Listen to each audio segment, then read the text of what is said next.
फिर बच्चों, मौलाना मदूदी एक नेक सिफ्त इंसान थे। उनके साथ जिंदगी में बेशुमार वाकयात पेश आए थे, जिनमें से आज का एक इंतहाई ईमान फरोज वाकया है।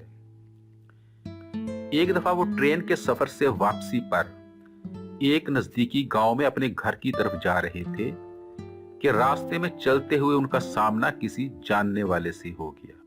वो काफी देर तक एक दूसरे से बातें करते रहे। फिर उसके बाद उस जानने वाले ने मौलाना मदूदी से एक सवाल पूछा। अच्छा मौलाना साहब, ये बताइए कि क्या कभी आपको किसी दरवेश से मिलने का मौका मिला है? ये बात सुनते ही मौलाना मदूदी उन्हें कहने लगे, भाई नौजवान, कभी की क्या बात है, मैं तो अभी अभी एक दरवेश से मिलकर आ रहा हूँ। इस आदमी की जो बात सुनकर बड़ा तजस्सुस हुआ और वो पूछने लगा कि आप मुझे ये बताइए कि किस तरह आप एक दरवेश से मिलकर आए हैं। फिर मौलाना मदूदी ने उसे बताया कि वो ट्रेन के सफर से वापस आए और किसी कुली का इंतजार कर रहे थे कि उनके हाथ में जो सामान था कहीं वो पहुंचाया जाए। अचानक उन्होंने देखा कि एक साइड पर एक कुली नमाज पढ़ रहा था।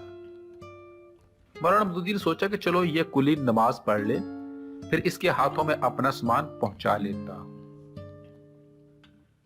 फिर जब वो नमाज से फारिग हो गया तो मौलाना मदूदी ने उसे अपने पास बुलाया। अच्छा भी कुली भाई, आप ये बताइए कि इस वक्त तो आपके धंधे का टाइम है और आप जो है वो नमाज पढ़ने में मसरूफ है। उसने मेरे जो सवाल सुनते ही मुझे ऐसे जवाब दिया जिससे मेरे ईमान में मजीद इजाफा हो गया। मौलाना साहब, मेरा ये ईमान है कि जो रिस्क अल्लाह ताला ने आपके मुकद्दर में लिख दिया है वो आपको हर सूरत में मिलकर ही रहेगा, और जो रिस्क आपके मुकद्दर में नहीं है इसके लिए आप जितनी भी तगोदो क्यों ना कर लें वो आपके हाथ में आने वाला नहीं है। तो भाई नौजवान, उसका ये जवाब सुनकर मुझे अंदाजा हो गया था ये कोई ईमान वाला आदमी। फिर मैंने उससे एक बड़ा पेचीदा सा सवाल किया जिसे सुनकर मुझे ये यकीन हो गया कि ये आज का दरवेश आदमी है। आप ये किस तरह कह सकते हैं कि जो रिस्क इंसान के मुकद्दर में होता है वो इंसान को मिलकर ही रहता है? आपको नमाज पढ़ता देखकर न जाने कितने आपके गाहक चले गए होंगे। मौलाना साहब, नमाज में मसरूफ तो आपने भी मुझे देखा था, लेकिन इसके बावजूद आप ये इंतजार करने लगे कि मैं ही आपका सामान लेकर जाऊंगा।